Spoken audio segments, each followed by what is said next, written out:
नमस्कार, हमारा संविधान के इस एपिसोड में आपका बहुत स्वागत है। आइए आज समझते हैं संविधान का अनुच्छेद 17 और 18। अनुच्छेद 17 अबॉलिशन ऑफ अनटचेबिलिटी। पहले जल्दी से इसकी भाषा पढ़ देती हूँ और फिर समझाती हूँ कि क्या कहता है article 17। Abolition of untouchability. Untouchability is abolished and its practice in any form is forbidden. The enforcement of any disability arising out of untouchability shall be an offence punishable in accordance with law. अनुच्छेद 17 अस्पृश्यता या जिसे हम कहते हैं छुआछूत की practice को न सिर्फ खत्म करता है लेकिन उसे असंवैधानिक और गैर कानूनी भी करार देता है। भारत में हिंदुइज्म में जाति प्रथा या कास्ट सिस्टम बहुत लंबे समय से चला आ रहा है।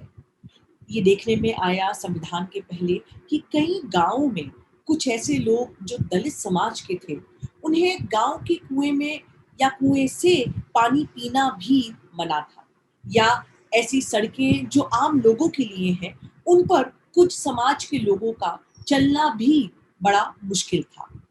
बाबा भीमराव अंबेडकर जिन्होंने संविधान की संरचना करी, वे खुद भी एक निम्न जाति से आते थे। तो जब भारत का संविधान बनाया गया, संविधान बनाने वालों ने ये सोचा कि इस प्रकार का भेदभाव जो केवल और केवल जाति के नाम पर होता हो और इस हद तक होता हो कि कुछ जाति के लोगों को अनटचेबल या ये मान लिया जाए कि इन्हें छुआ ही नहीं जा सकता या इनके छूने से कोई चीज जो है वो अपवित्र हो जाती है, इस पूरी प्रथा को जड़ से ही मिटाना पड़ेगा।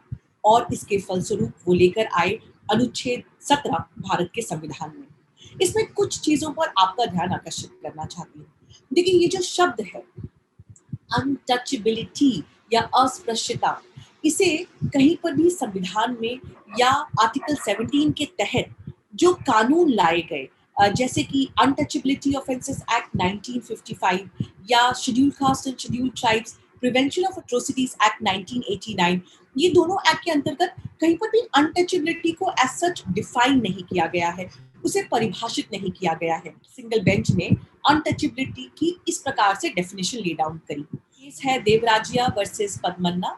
एआईओ ने कहा ये untouchability in the act refers to the social disabilities historically imposed on certain classes of people by reason of their birth, certain caste, and would not include an instigation of social boycott by reason of the conduct of certain persons. मतलब उन्होंने कहा कि act में ये जो untouchability offences act है, इसमें अस्पृश्यता को कैसे परिभाषित किया जाए। उन्होंने कहा अस्पृश्यता जो है वो कुछ जातियों पर उनके जन्म के कारण ऐतिहासिक रूप से जो लगाई गई जिसे कहा जाए सामाजिक अक्षमताएं हैं या डिसेबिलिटीज हैं, उनको अनटचेबिलिटी माना जाएगा। लेकिन यदि किसी भी प्रकार का व्यक्ति के आचरण के कारण, उसके खुद के कृत्य के कारण, उसके खुद के काम के कारण यदि उसका किसी प्रकार से सामाजिक बहिष्कार होता है, तो उसे अस्पृश्यता की परिभाषा में शामिल नहीं किया जाएगा। इसे एक जल्दी से उदाहरण के तौर पर आपको समझाने की कोशिश करती हूँ। मानिएगा कोई गांव है और उस कोई एक व्यक्ति है जिसने कोई बहुत घिनौना अपराध किया और गांव के लोगों ने मिलकर ये डिसाइड किया कि इस व्यक्ति को गांव निकाला दे दिया जाए, इस गांव से बाहर निकाल दिया जाए। लेकिन ऐसा गांव निकाला जो है वो उसकी जाति के कारण नहीं, लेकिन उसके कृत्य के कारण किया गया, तो उसे अनटचेबिलिटी की डेफिनेशन में नहीं लाया जाएगा। अनटचेबिलिटी मतलब ऐतिहासिक तौर पर कुछ जातियों के साथ यदि भेदभाव किया जाता है तो वो ही अनटचेबिलिटी की डेफिनेशन में आएगा। आर्टिकल 17 में एक और फ्रेज है इन अकॉर्डेंस विद लॉज, ये भी समझना जरूरी है। देखिए, आर्टिकल 17 तो भाग 3 का पार्ट है, इसका मतलब part 3 of the Indian constitution जो फंडामेंटल राइट्स की बात करता है। लेकिन आर्टिकल 35 जो भी भाग 3 का एक पार्ट है, वो ये कहता है कि आर्टिकल 17 या अलग अलग फंडामेंटल राइट्स जो भाग 3 में दिए गए हैं, उनके प्रोटेक्शन के लिए सरकार कोई कानून बना सकता है और जो लोग उस कानून का फॉलो नहीं करें उनके ऊपर एक पेनाल्टी भी इम्पोज की जा सकती है।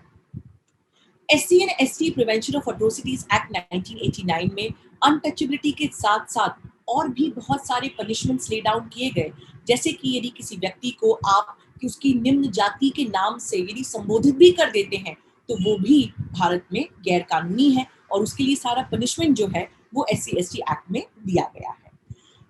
ये जो शब्द हरिजन है जिसे कई बार दलितों के लिए उपयोग किया जाता है, खैर ये अलग बात है कि महात्मा गांधी ने इस शब्द को बिल्कुल ही अलग व्याख्या दी। उन्होंने कहा हरिजन मतलब हरि के जन, वो लोग जो भगवान को प्रिय हैं। लेकिन हरिजन शब्द का ऐतिहासिक तौर पर जिस प्रकार से प्रयोग हुआ है वो समाज के सबसे निम्न जातियों को या जिन जातियों को निम्न माना जाता है उनको संबोधित करने के लिए उपयोग किया गया है। तो ये भी किसी व्यक्ति को हरिजन कहना भी या उस बेसिस पर उसके साथ छुआछूत करना, ये कहना कि वो शहर के किसी भाग में जा सकते हैं या नहीं जा सकते हैं, ये सब कुछ अनटचेबिलिटी की परिभाषा में आएगा।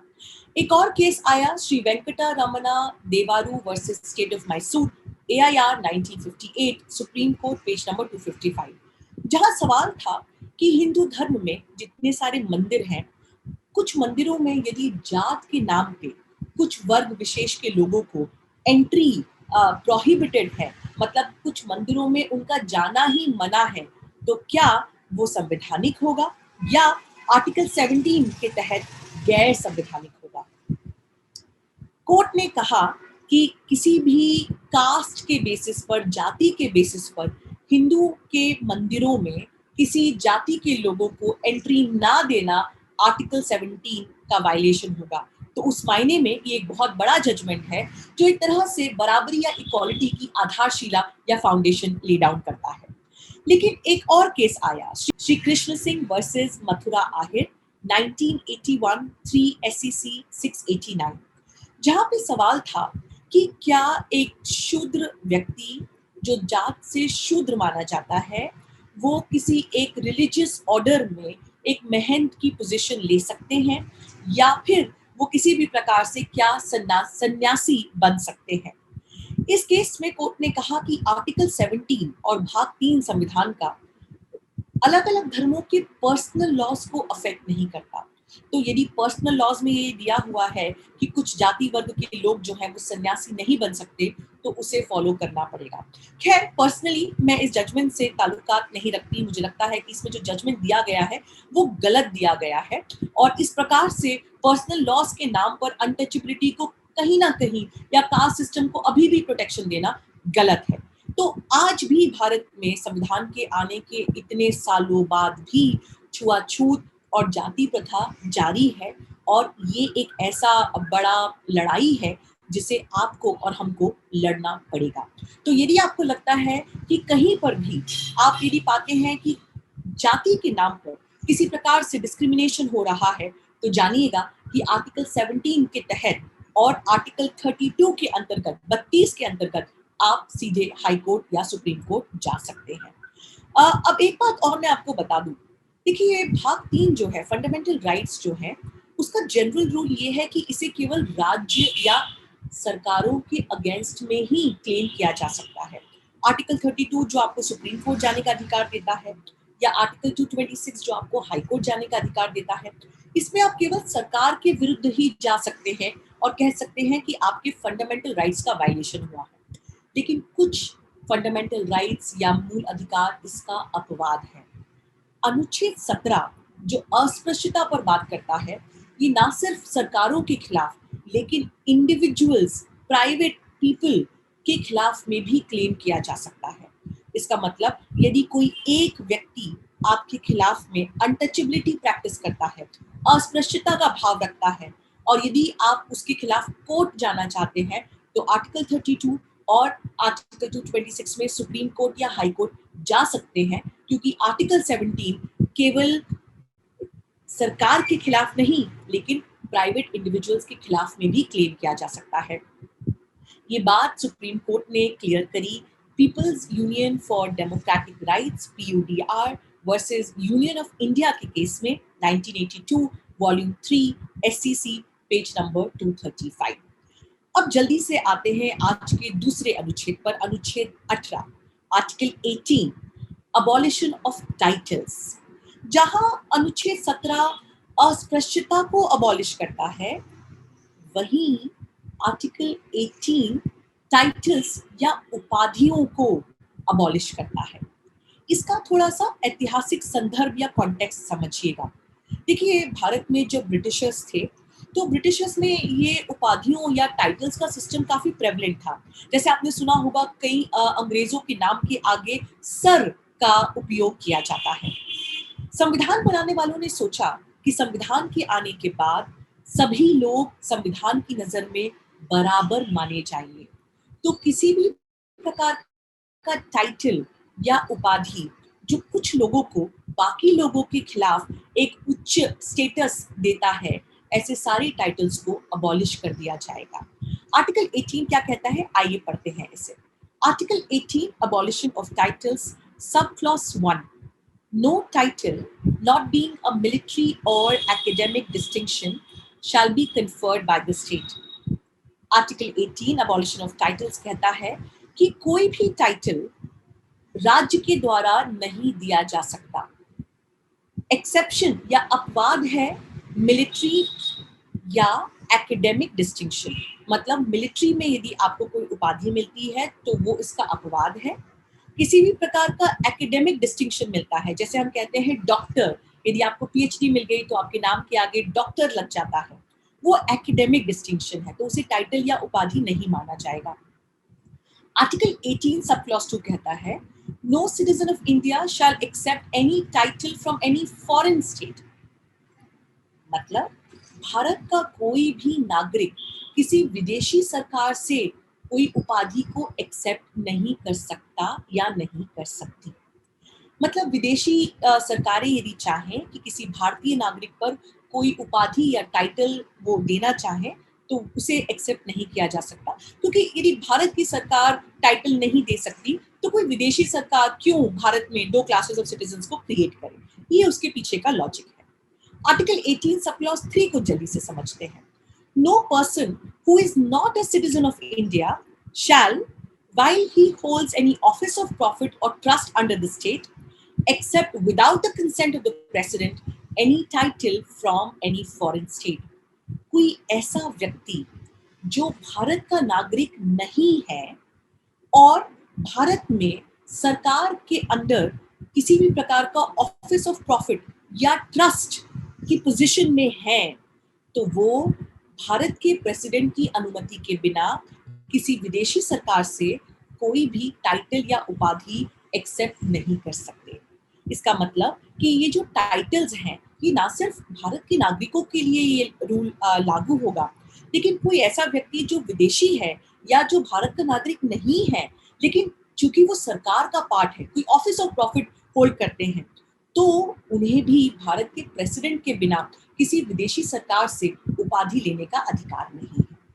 अब आते हैं जल्दी से आर्टिकल 18 सब क्लॉज 4 पर। आर्टिकल 18 का आखिरी sub clause, no person holding any office of profit और trust under the state shall without the consent of the president accept any present, emolument or office of any kind from or under any foreign state.